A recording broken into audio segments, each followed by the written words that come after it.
South Yorkshire Police, can I help you? My son hasn't been seen since Saturday. The door's open and everything's all over the place. Every 2 minutes, someone in Britain is reported missing. He's gone again. Failed to attend to pick up her children from school. I've lost plot now, totally and utterly, because I don't think we're going to find him. Every case is a race against time as police search for the reasons why. Worst case scenario, he has kidnapped her. Has he taken overdoses before? We need to get into that mindset as to what they're thinking and how they're thinking. And trace the missing person's last known steps. To and fro in cabs, and then he's disappeared. It's confirmed it's not on the CCTV. I'm going to put her on as a high-risk whisper. There is potential threat to life. Drawing on every power to make a breakthrough. I'm wanting a telecom search for his mobile phone. This address is empty. I think we're at a dead end at the moment. In the mission to bring loved ones back to their families. He's on Stanford Road and he's bleeding. It's pressure because you want the ending to be a happy ending. Big fan, we are with him now. Stand by. We're going to need an ambulance. Is this the day that we don't get him back?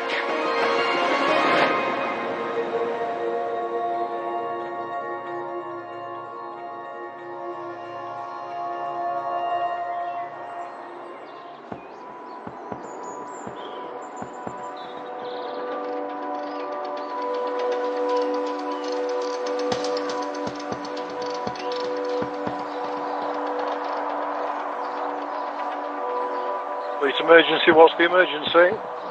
Hello, I'm 87 years old and I've been called down to my son's flat by his neighbours. He hasn't been seen since Saturday. The door's open and everything's all over the place. And what's his name? Gavin. They saw him on Saturday, but they haven't seen him since.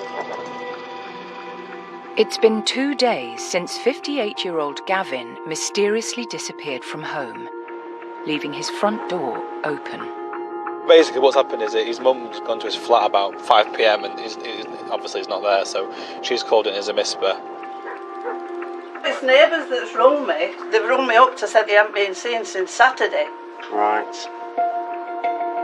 PC's Toby Brown and Joshua Epworth have arrived at Gavin's flat, where his 87-year-old mum, Brenda, is waiting. Door were open, wide open, and they haven't been seen since. Okay.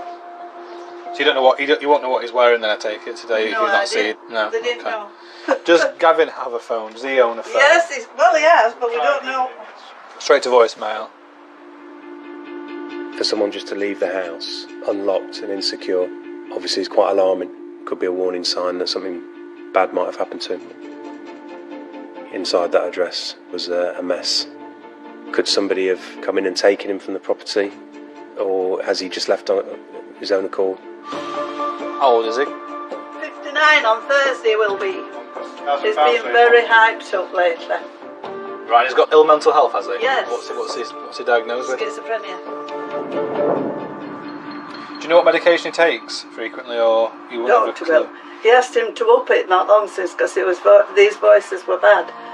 But doctor said he were on full whack, he couldn't give him any more. Right. He's got a wallet with his bank cards in it? We'll have all his money, yeah. He'll spend money like water. Right, okay. He'd left door wide open, hadn't he? That's when I panicked. He's very vulnerable because of his schizophrenia. Anybody could attack him, but he wouldn't hurt a fly.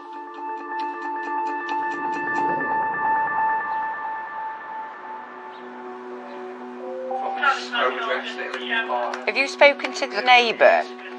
At Woodseats Police Station in South Sheffield, Sergeant Helen Rogers starts directing the search for Gavin. He's not been seen for over 43 hours. Family haven't been in contact with him. The flat was left insecure. From speaking with his mum, it's clear that his illness is getting worse. So it's harder to know how he would behave, where he might be going, or what he is wanting to do next. Hello, sorry to disturb you. Do you know Gavin across the road at all? Still got cameras up. I saw him other morning. You can see me sat on the wall waiting for a taxi. There's car. Here he is. So here he is with his handfuls of bags on. Oh, yeah. Puts them in boot. It's 3:10 in the morning.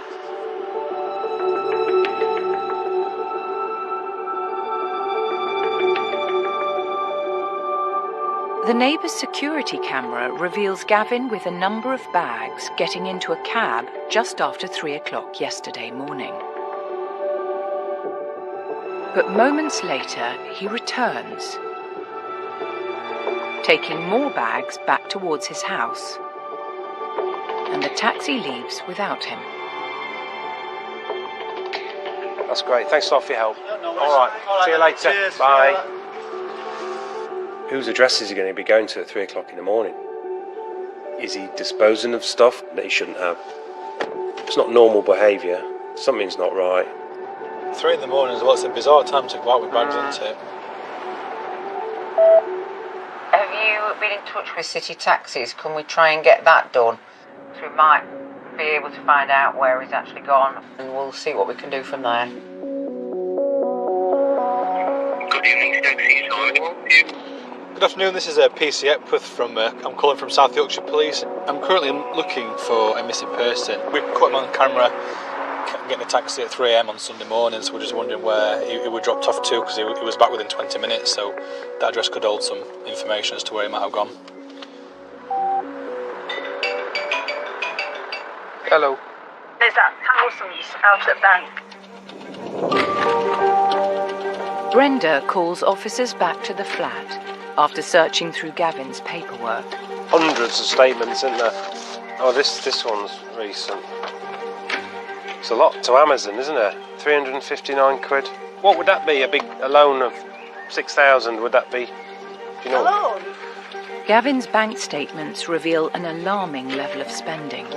I mean, from February, he's had nearly £14,000 Yeah, in. what's he doing with it? Well, it's going down, isn't it? He's down to 3,000. He was an electrician for 15 years before he fell ill. Oh, what, sorry? Yes, that's where his Electrician. pensions and that's come from. Right. It looks if he's in a mess, doesn't it, in a right state with his mind. If you obviously hear anything, then ring us. Yes. All right?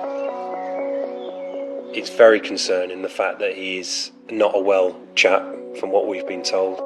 Is he capable of looking after his own money, or is somebody taking over his finances that shouldn't be? Is he being exploited? Is he running away from danger now? Is he? You know, there's a lot of things that you're thinking about now.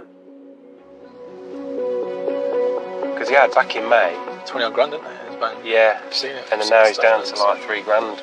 Is he? He's been in 2 or 3 mental hospitals in his time. And he gets these voices in his head now. But before that, he was at Steelworks in Stocksbridge. But now he's drawn all his pensions from work and spent the lot. It's like it's fiction. It's like not real. They've not called us back about it, have they, the city inquiries, have they? Well, there's no trace of anything, which is a bit bizarre. With no record so far of the 3 AM taxi booking, and with Gavin now missing for nearly 2 days, police still have nothing to help them narrow the search.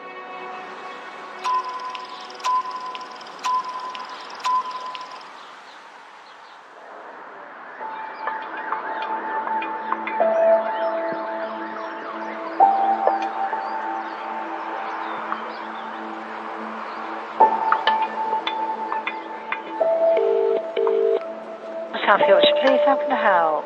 My husband and I are both concerned about my son. In Sheffield, a call is coming in about a student who has inexplicably vanished. Yesterday he checked out his halls of residence. He went to hand his keys in at reception and then disappeared. Very vulnerable, he suffers from anxiety, and when he experiences the anxiety, his behaviour is not normal. Just not himself. We'd like to report him missing.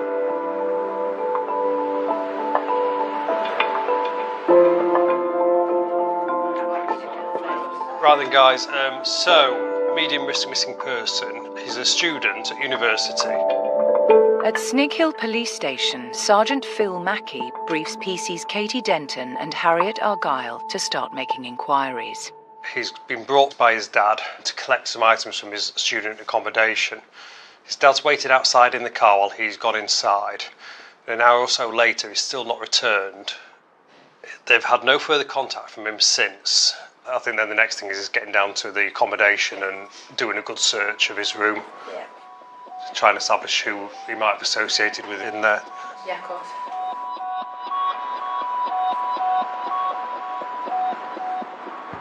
We'll check his room first. I mean, I'm assuming it's completely empty.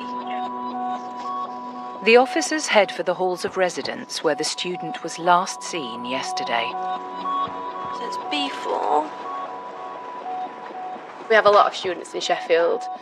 We have all the unis around here, but we don't have a lot of students that go missing. Sometimes students, they don't get back in touch with the parents. They've gone out, got really drunk. So it could be that he's fine, he just wants some space. That's beside the point, we still need to find them. Hello, security.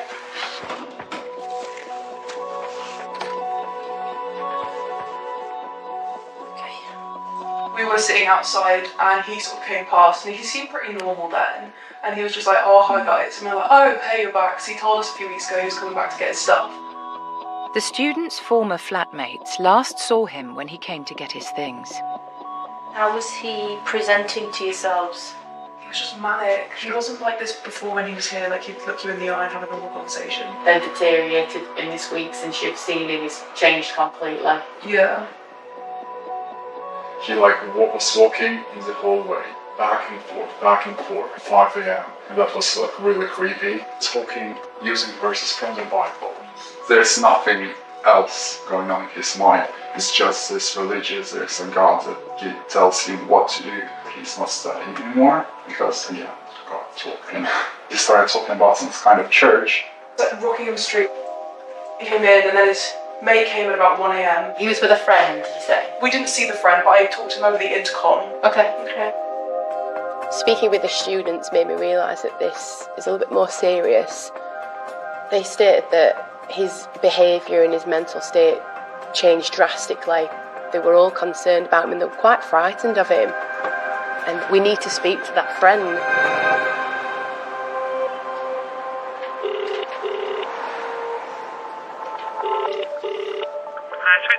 Could I be put through to somebody in the crisis team, please? Back at the station, PC Denton calls Sheffield Mental Health Services to find out what dealings they have had with the student. It's just so we've got an understanding of his mental health, really. Thank you. And this church is telling him to keep his phone off and not to contact his family. They've also told him that COVID is not real and that illnesses is all in the mind. Meanwhile, PC Argyle speaks to the student's parents.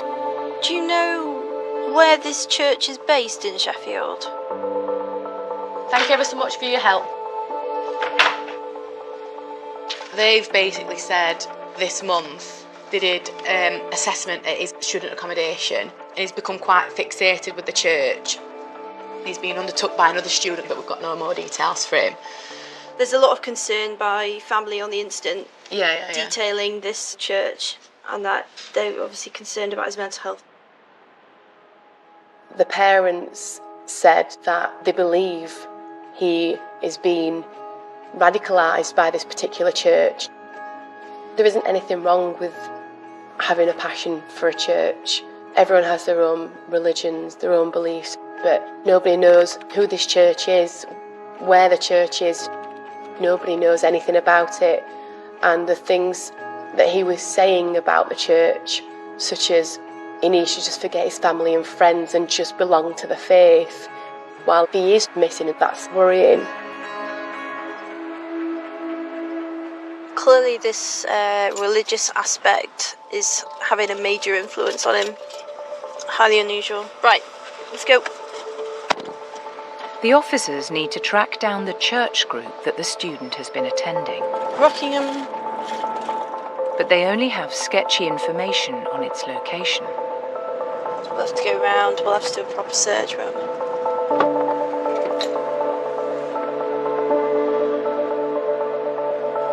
It's not listed currently on there, so I'm thinking they might have moved. Shall we have a look round the back? Yeah? But it's now 1 a.m. and there's little to go on.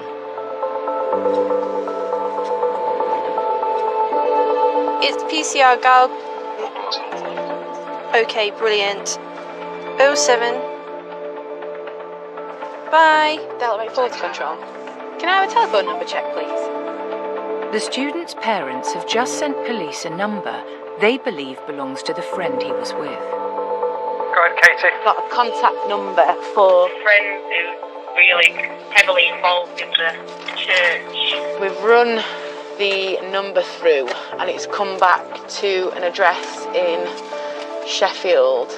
Great.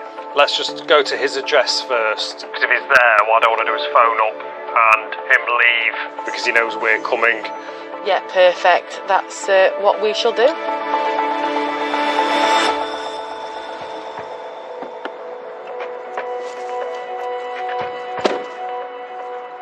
What's going on though? What's this about? As I've explained, we have concerns for him and we need to locate him. We are aware you've recently been with him.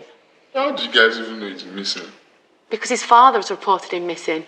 I see. So I'm aware you are part of the church. Well, he does come to our service, but he hasn't been for a while. Okay. Since his parents doesn't want him coming. His parents don't want him to go. The first time that you met, how would you describe him? Definitely, this is someone that can benefit from studying the Word of God. I just don't understand. He's probably enjoying his life. He may well be doing that. So, when you find him and he's in that state, are you then going to go to him and say, oh, you're a missing person, we just found you, we need to take you back somewhere or something? Exactly that.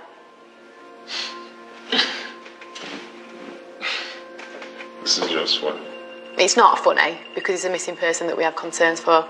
Potentially could have mental health problems. Mental health problems? We need to see him. It's not funny. It's not a funny situation. I have reasons to be concerned. Personally, you have to understand there's things from my perspective and there's things from your perspective. From your perspective, you're looking for a missing person. From my perspective, he's out there doing whatever he wants to do and his parents are on his case. So you have to do your job, but at the same time, I have to live by my principles. So let's say he could very well be doing his own thing, enjoying life, what have you, as you said. But what if he isn't? What if he is actually very unwell right now and potentially hurt physically and we can't find him because we can't get the information we need from you? There's no information I'm going to give you that's going to help you find him. Because I myself don't even know where he is. Okay. It's all very bizarre, isn't it? Just if my friend was missing, I would give every bit of information that I had to locate my pal.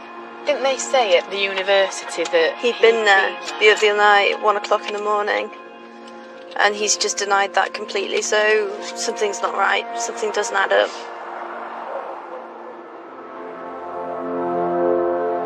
The student might not even know that we're looking for him. But when somebody's down as a missing person with South Yorkshire Police, so we need to speak to them before we take them off our system. We don't know whether he's vulnerable or just wants a break from his family. Some people like to keep things to themselves. They may have had different experiences with police and not want to cooperate because of that. But when I meet someone who tells me that I don't need to worry about this person and I don't need to be looking for him, that makes me think, why are you telling me that? And that heightens my worry and my suspicion. The police's only lead has proved fruitless. Over 24 hours after the student was last seen, there's little chance now of finding him tonight.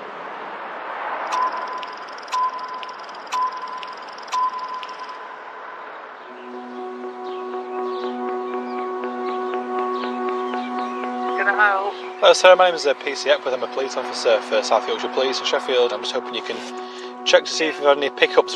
In Deepcar, officers are still trying to find out who Gavin booked a taxi with.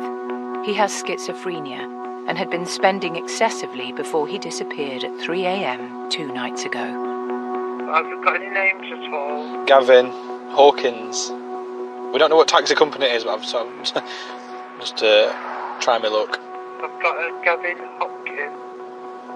That sounds like it could be a link. Yeah, definitely. 8 minutes past 1 today from Woodall. Woodall Services. Yeah, and we never picked up. The taxi never picked him up. No. Potentially, it could still be at the service station. So, Sarah, thank you very much. A caller using a similar name to Gavin's booked a taxi from Woodall service station on the edge of the M1 motorway, 25 miles away from Gavin's home. The call was made earlier today, almost 36 hours after Gavin left, but the caller had disappeared by the time the cab arrived. Missing person is Gavin. Things that we do need to do is going over to Woodall Services. At Woodseats Police Station, Sergeant Rogers is dispatching PC's Claire Howard and Charlotte Frost to investigate. He has got mental health issues. Is he on medication? Yeah. If it is Gavin that's at the service station, we need to know why he didn't get into that car. It's a very isolated place. There's nowhere to stay, there's no cover, and it's on the M1, a busy motorway. So there's obviously the concerns. If he's there through the night, he could come to harm. I'm wondering, like, hanging around the lorry parks. Where are you? It's just weird, I've just got a feeling that he's here. Is it just...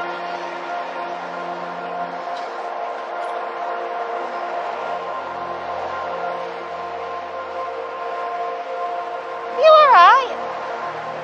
So I've just come to you to see if you've seen anybody. I haven't seen anybody at all, and if I do, I will phone the police. I actually am a homeless lady, and I'm quite happy, and I'm not missing. As long as you're alright. Yeah, I'm absolutely fine. We're looking for somebody Well, that's who's all right, missing. then. You have a nice evening, okay? You too. Yes, we will.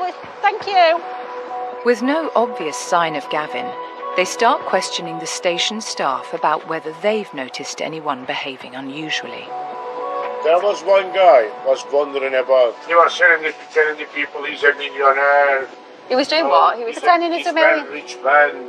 Right. He was on the north last night. He was on the north last night. Behind the smoking shed. We've not seen him. There's been nothing of him tonight. Best place to be is the forecourt. You alright? We're looking for a missing person. The first time I saw him, he didn't have a top on or anything. What? Nothing. Just complete. The forecourt manager also encountered the man who was acting strangely last night. He was just buying like random things. Like what? Like torches. He bought a yellow jacket. Yeah. Loads and loads of cigarettes. Yeah. Just random things to the point where I just stopped serving him. I'm like, you don't need all this. Yeah. Did he say what he needed it for? No. What was he wearing when you last saw him? A brown leather jacket. A brown leather jacket. Right. Okay. Because he tried getting in a woman's car. Did he? Right. Right. Okay. Right, well, thank you for the information. Yeah. When I heard that this male was buying random things, spending money, opening car doors, and particularly asking a lady for a lift, is obviously worrying.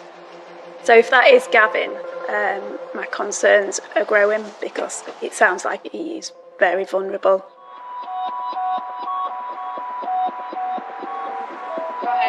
Do you know on the incident, does it say if his mum has access to his bank account at all?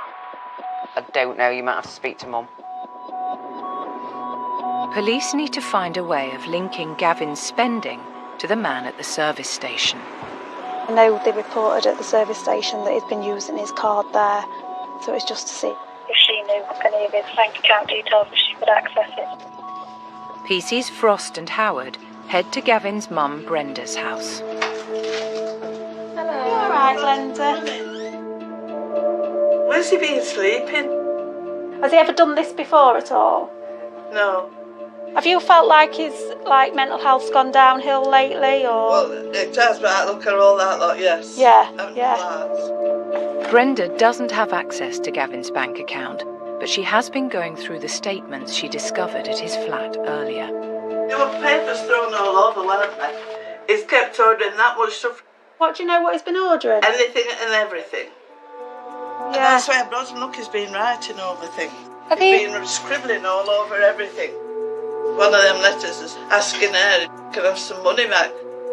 Got this woman, all sorts of notes, and it looks as if she's fleeced him and every penny he's got. I don't know she is. Gavin's paperwork has revealed evidence of significant payments to an unknown woman. Just to update you, Basically being told that this woman, whoever she is, he's been giving her quite a lot of money. Can you just go back to the address and just have another look inside? See if there's anything to do with her.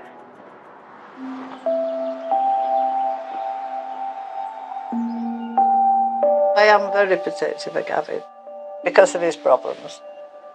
He believes everybody's good. And they're not. You just think they're going to have a normal life, don't you? But he hadn't had it. Gavin was a clever lad. He wouldn't best everything he went in for.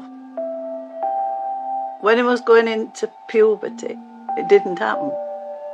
His voice wasn't breaking, nothing was happening. And they call him a pansy and all sorts because his voice hadn't broke.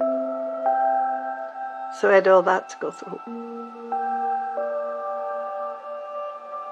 I took him to the doctors, and that's when he said, I think he's got Kalman's syndrome. They don't change into manhood without help. And it's very rare. I were heartbroken for him. It has affected him a lot. He started taking drugs to make him feel better about what were happening to him.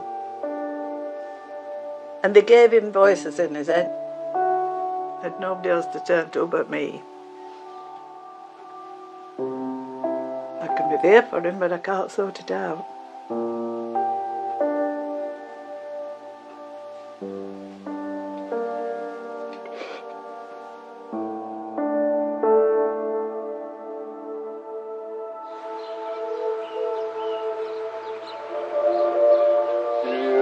Took his lump sum from his pension and he's more or less bought it. The officers looking for evidence of the unknown woman have been let into Gavin's flat by a relative. And do you know any of his other friends or anything like that? He's hooked up with her, he's gone really downhill. What do you know about her, if anything? I don't know, I've only seen her once. Right. So do you know how much money he's got in his bank account now? Not a lot at the moment. Not a lot. Like I said, he had 40,000 last year and most of that's gone. Plus he got an extra £6,000 bank loan. Have you ever mentioned, like, he'd been buying anything for her or Yeah. anything like that? What's he bought? Two cars. A BMW one, I think, a Vauxhall. The thing is that considering they've only known each other a month and he's bought 2 cars. That's what he's like. Yeah. He wants to buy friends sort of thing. He's clearly really vulnerable though if he's going Oh, to yeah. buy people's Oh, yeah. cars. Yeah. Gavin is an adult and he can give gifts to people, but it's just making sure that he's making that choice on his own and he's got the capacity to make these choices. There comes a bit of a line of being kind and taking advantage of as well. I'm just wondering whether it's coerced him into doing something that he didn't want to do, like threatened him or forced him or got his bank details and done it herself.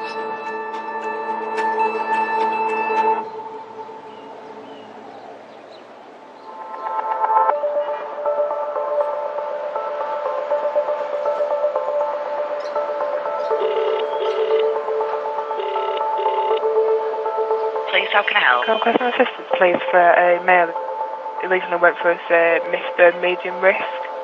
Almost 40 hours after the student was last seen, police have been alerted. Where is he? Outside Sheffield? Hallam. Who was he presented himself to? University cops. The young man has been detained by university security staff. He can't account for his last 24 hours. He's talking a lot about God. We've managed just to stall him whilst we get all the cops here to speak to both his mum and his father, so he has had some contact with them over the phone. Received. Delta 74, we're just coming up stat 6.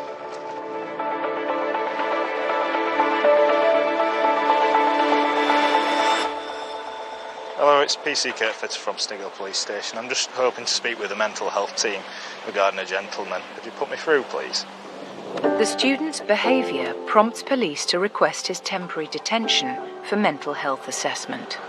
He's surprised that he's been reported missing and so on, but he's just acting pretty peculiar, to be honest. He can't really account for where he's been the last 24 hours, sort of diverges away from that when you try to speak to him about it, and he just sort of keeps returning back to God and speaking of God, and apparently he's told these officers that he's from Zion. So we have actually got an ambulance to check his capacity as well.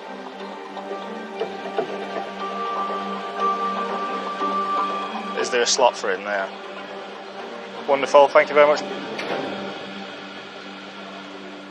It's very important that we do this, okay? So this is for your best interest, because we want to get you some help, okay? It is one of the stranger missing persons investigations that I've dealt with. But I'm happy he was located and taken for a mental health assessment.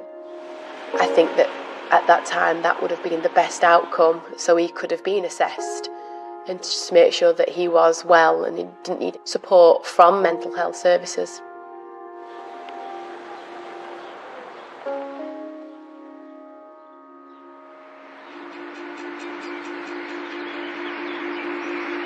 Residential Police, how can I help? I'm just ringing to report a patient missing on a section 2. What's happened? We let him out for a walk around the building and he has not returned to the ward. A neighbouring police force has been alerted. Just weeks after being found in Sheffield, the student has gone missing again. This time from a mental health ward in West Yorkshire. There is safeguarding concerns regarding a church that he's involved with. There is one particular person at this church. He has been texting, trying to get him to not take his medication. When he does stop taking his medication, he believes that he's hearing the voice of God. He's at risk of abuse and exploitation by others. As the hospital is within their force area, West Yorkshire Police start searching for him. They follow a number of different leads. But there are no sightings of the student for 2 weeks. Good afternoon, South Yorkshire Police. I found a gentleman who reported as missing to Sheffield yesterday. A call has just come in from a mental health worker who thinks they've spotted him in Sheffield. Linking with West Yorkshire Police and get any further info intel that we can from them. Because he was a Section 2 patient initially, there's still underlying mental health issues. At Rotherham Police Station near Sheffield, Inspector Chris Milnes is now heading up the investigation. So moving forward, obviously we've taken ownership. He's not been seen for a significant amount of time now. And we've got very, very limited details in terms of other associates. The fact that he'd been in a medical centre and walked out is concerning for us. We don't know his mental state. Is he at risk of a serious episode? He's not been spoken to for a number of weeks now, and the sighting is quite vague. But if it is him, why come back to the South Yorkshire area? A missing person report has got some ties to this address, which has been hired out as a church. The last time the student went missing, police were unable to locate the church group which his parents believed was exploiting him. I think we have to go back round to the front, yeah. Finding out more about this group has now become a priority. On my maps it's saying it's behind us. I think it's that.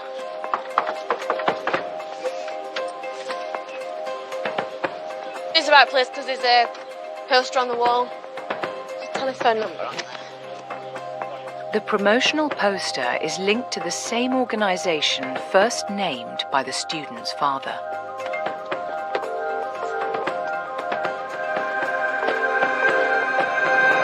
Hello? Hello, it's Annabelle calling from South Yorkshire Police. You okay? What's the matter? I'm just ringing in relation to a missing person. We've got some concerns for him at this time. I don't know. I don't know him. I've been in that shop for 10 years. A church is where people walk in, they walk out. He may have been there at a point. I don't know. Okay. What day does your church meet on? What date? Yeah. Why do you want to know? Just I told you it doesn't come to that church. Yeah, but somebody else might have recognised him if we can just come and show you a picture on one day when the church meet. No. Very scary for people. It's not a criminal offence to go to church. Yeah. He may have been there, but I don't know. He's not there now. He's not there now. All right, thank you for your time. Thank you. Bye-bye. Thank you. Bye. Who does go to that church? Various people have spoken to connections with the church, all at this moment in time quite evasive. Police have reached out to every church contact they can find, but no one is able to help. Some claiming they don't know him, some claiming that they do but they haven't seen him, which obviously adds to the concern that he is possibly being exploited. Inspector Milnes needs to assess the likely risk to the student. We're not getting any information from them at all, which makes it very difficult. Sometimes people don't want to disclose things to the police. They may assume police are looking for people for the wrong reasons. But when we do get that reluctance to sort of engage, it naturally raises those suspicions. Is he being exploited? Is he under duress? Or maybe he doesn't want to be found and they are trying to hide him. He's obviously vulnerable with his mental health issues. And he's at continuous risk. He may well be in now a state of crisis, in the care of people who aren't necessarily interested in his welfare and his well-being. At this stage, I think there is that heightened risk.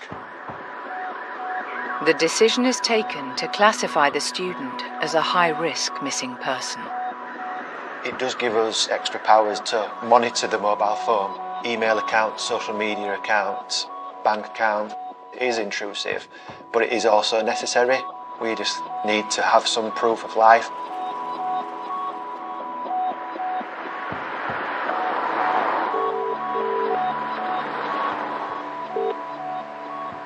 Good evening, sorry to bother you. My name's Rob Greensmith. I'm one of the sergeants at South Yorkshire Police in Rotherham.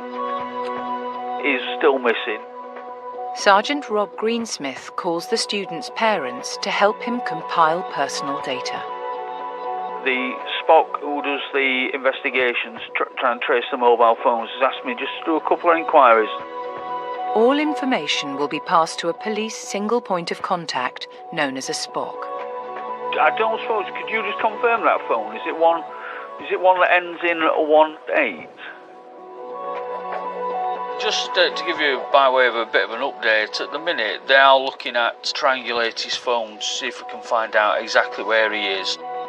To be no contact for weeks, then to find out possibly he's, in Sheffield with people that aren't assisting, it's got to be horrific for them. The only thing we can do is outline all the inquiries we're doing to try and locate this young man.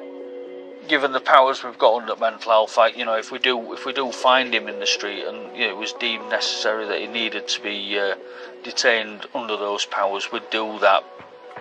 We do understand what these people are going through. I have two kids, and the thought of them disappearing into the ether and hearing absolutely nothing from them for weeks, I'd be absolutely frantic. And that's why we will do his utmost to find them.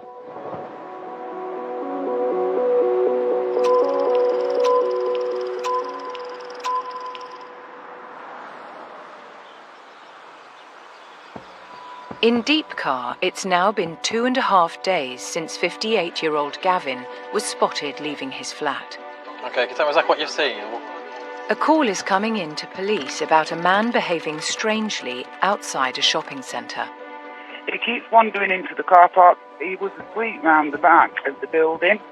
Doesn't seem to remember how he got here or how long he's been here. I found his coat. Can't seem to see him. Yeah, the coat he had on, the high-vis jacket. The call is from Meadow Hall, a large shopping centre on the outskirts of Sheffield. It's 16 miles from the service station where staff were concerned about a man who was buying a high-vis jacket, and 10 miles from Gavin's home. Hello, Meadow Hall Control Room. Hello, it's Emily calling from the police. PC's Emily Munden and Becky McKechnie are travelling towards Meadow Hall. A security guard there has been checking CCTV. He leaves our orange zone 2 car park and he heads towards Wheaton Street along Meadow Hall Drive. So at least we've got direction of travel. I think it's going to be a case of literally tracing it on CCTV. I don't suppose there's someone in at the moment who can view your CCTV? The officers start checking for any cameras on the street the man was seen heading down. And where's that? Sorry, that's Wheaton Street, that's Meadow Hall. Okay, yes, that would be perfect. Meadow Hall in the direction of Wheaton Street. Chap who may or may not be wearing a top, but he's got blue jeans on and on his own with blue. That bloke's topless, that's him. That's him. It's the first confirmed sighting of Gavin since he was seen getting into a cab 3 nights ago. There he is. He's there. Yeah. And he crosses, doesn't he? Seeing him on the CCTV, it's a bit of relief to know he's alive, but it doesn't seem okay. It doesn't look to me like he'd been looking after himself. And is that your last camera that we're tracking? Yeah, he's a vulnerable man, and we need to locate him as soon as we can. But the recording is already several hours old, and police still have to work out where Gavin headed next.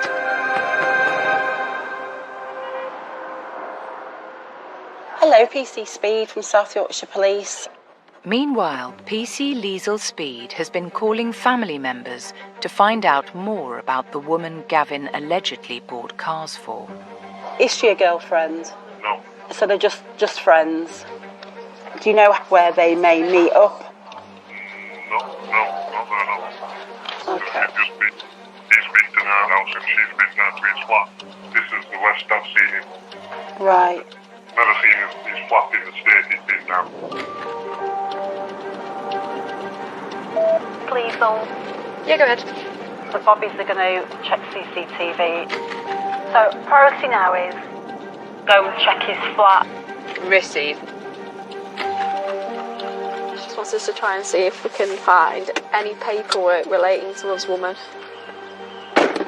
He's got this friend that he's bought some cars for. We really need to get the information about these cars, about this friend. Please, love.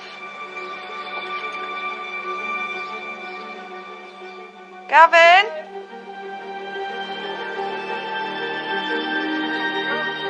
Hello? Gavin? Yeah. Gavin, we've been a bit worried about you. Have you just got back just now? Yeah, I've just got back now. Been away, stranded out on a motorway services for 2 weeks. Have you? With no money, I've had no to eat for 2 weeks. Have you not? Water, yeah. Go inside and have a chat. Is that Yeah, okay? you're not in any trouble. We fine. just want to make sure you're okay. No, I don't know. Dad's 6 Tango. He has arrived home as we've attended, so it's just like, you know, we're currently stat 6 with Gavin. Brilliant, mate. I'll wait for update. It's a bit of a relief physically seeing someone that you know has been missing for a long time, and for them to just appear in front of you is quite rare as well. Usually we're running around after people and locate them somewhere rather than them come to you. It was good seeing his face. How come you went to the services to start with? Because I'm going down London, I told him to stop at services. Right. Westminster Comed. So, which way have you walked then? I can't remember. I had no money for anywhere to stop and no money for a bus. Did you come through town or have you walked along the main roads? I forgot. No. Okay, so where did you sleep? Woods, yeah. Do you know which woods? No. No. I felt like death. Did you? And I felt this terrible. I've got voices and evil spirits in me. Have you? Yeah. What's your relationship like? Has she got a couple of your cars or something? I bought one for myself and I didn't want it. Okay. Because there's too much insurance. Yeah. So I give it her and she's paying me weekly. And I bought her another car, or she's paying me weekly for. How come you're buying them for her to then pay you back weekly? Because she's been best friend. Right, okay. Can she not afford it? Just... No. Right. This is a number that you can call 24 hours a day, so they might be worth speaking to if at any point you sort of feel like either you're a bit confused or you're not sure what's happening, you want to speak to someone about what's going I'm not on. confused, I know what's happening. Will you be okay? Yeah, I've been fine all the time, apart from voices and that, and evil spirits. He's not actually known that he's gone missing. He's just sort of left without thinking. He had been missing for 2+ days. And although he didn't come to any harm, he was clearly having a mental health episode. You know, it needed to be flagged to mental health services. We were putting a referral form in relation to that, but also concerns about exploitation. Bye, Gavin. Right, see you later, Gavin.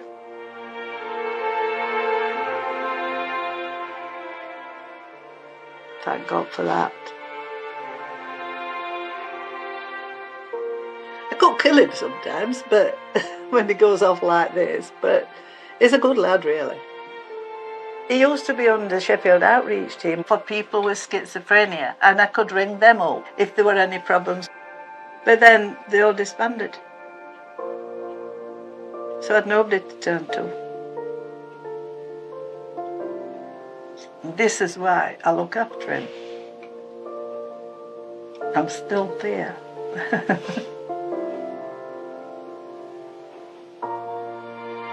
But I'm not going to be here much longer.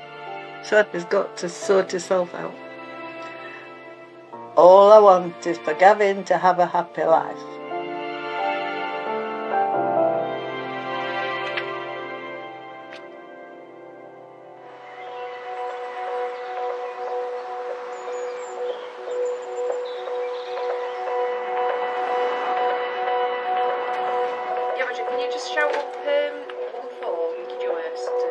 Just getting the heads together, but I've got Brendan and Reese who've been working on it today just to sort of have a catch up with what we've done through the day. While police have been unable to make headway with the missing student's associates, heightened powers to investigate his finances have produced a lead. We've identified some transactions on his bank account at York Station. We need to chase up BTP regarding the transaction at York for that CCTV, see if it is our missing person using his bank account or whether it is somebody else or if he's in company with somebody. His bank card could be used by somebody else. They could have access to his bank account. Somebody could be forcing him to buy something. What we need to do now is verify that he's the student. We need that CCTV. That is our main line of inquiry.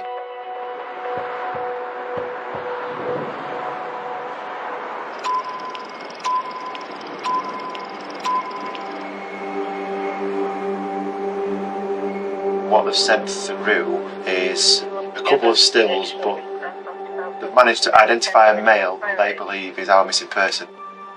British Transport Police have just sent through CCTV images from York Station. He's in at York Station at 16:25, which coincided with the transaction, I believe. What BTP officers saying is they followed him from York. He travels alone. Get on the train and he gets off at Doncaster at 16:57. He then gets on the Sheffield train at 17:20 hours. Obviously there's a resemblance at this stage. I don't believe that I could categorically say that that's him. No, I couldn't. What might be the easiest and quickest is probably contacting Mum. My name's Reese, I'm a police officer from Rotherham. We've received some images from a train station in York. I'm just wondering if you've got an email address that I could send them to see if you could confirm if it's him or not. You can, yeah, you're confirming that's him? That's great. Thank you ever so much. It's now clear the student has travelled from North Yorkshire to Sheffield, but no one knows the reason for his journey or where he may be headed next.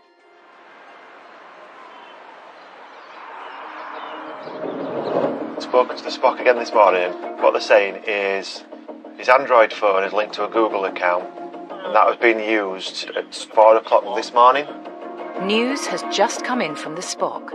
The student's Google account has been accessed at an address in Rotherham. It's either him using that internet at that address or another person using his Gmail account to be able to track that phone. It's powerful data, it's powerful information. It does provide a specific address. It's a breakthrough. We need to move as quickly as possible because there's a lot of risk. PC's Hannah Wallhead and Rhys Thompson are sent to check the address where the trace is coming from. Rhys, we've got landlord's details and a contact number for the occupant, who we believe is already linked to him previously and involved with the church at Sheffield. The tenant is the friend from church who denied that he had been with the student when he first went missing.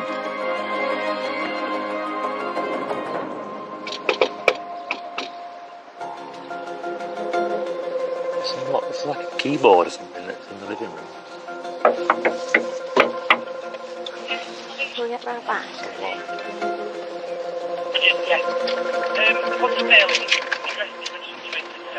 Hello. Am I right to come in?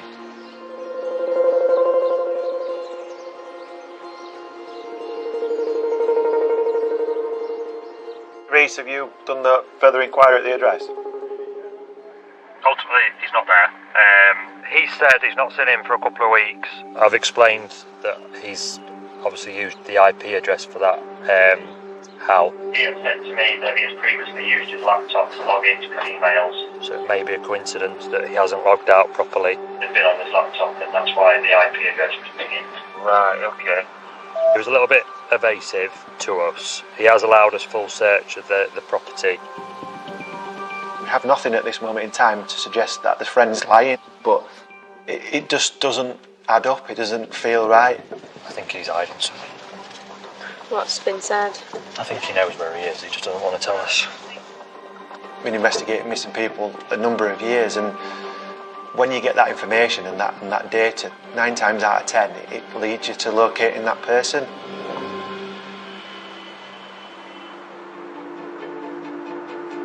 Telecontrol, we've got anyone free, please, to attend an emergency response to the University Medical Centre. Got reports that a high-risk risk is attending. A team is dispatched in Sheffield after police receive an alert. We need to get into town as quick as possible. The student is at the medical centre.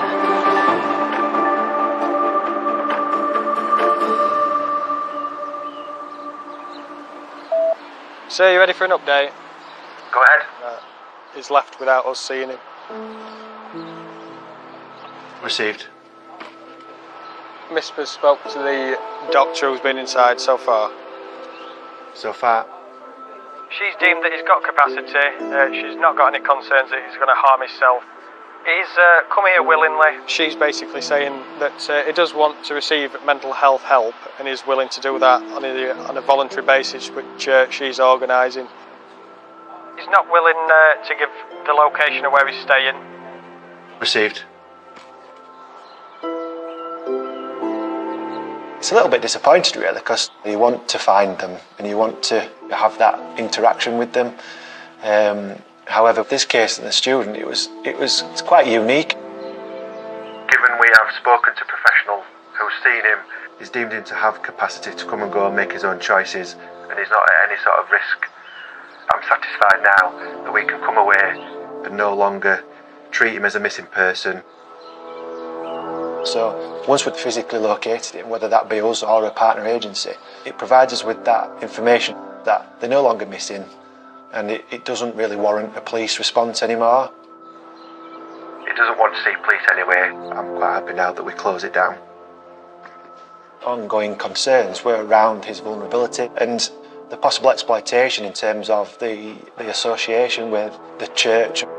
However, the student is an adult with that new information from the doctor around his mental health, and we have to then go back to respecting that individual's privacy. In terms of the student having contact with family, we are only really able to tell them that he is alive and he's safe and well, so that his family can be reassured that he is all right.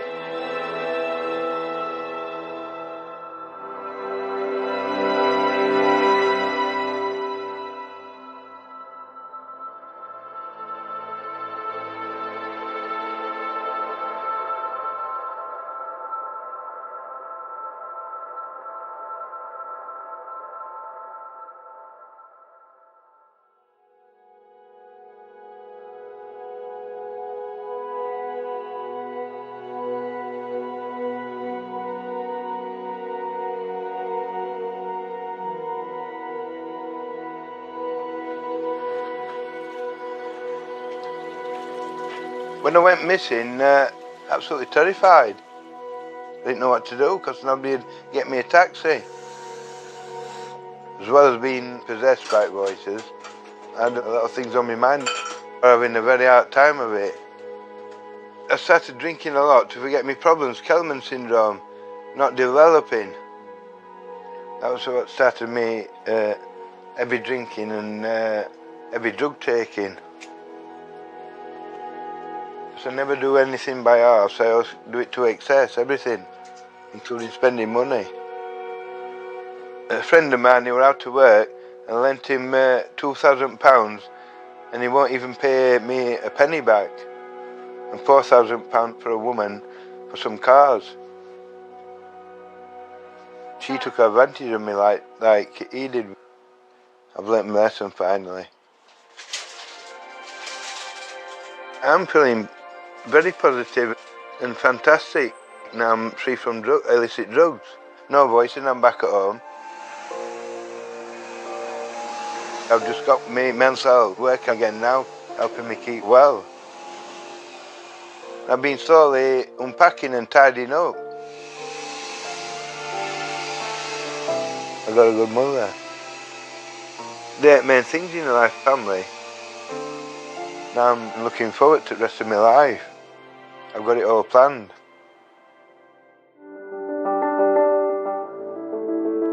Details of help and support are available at bbc.co.uk/actionline.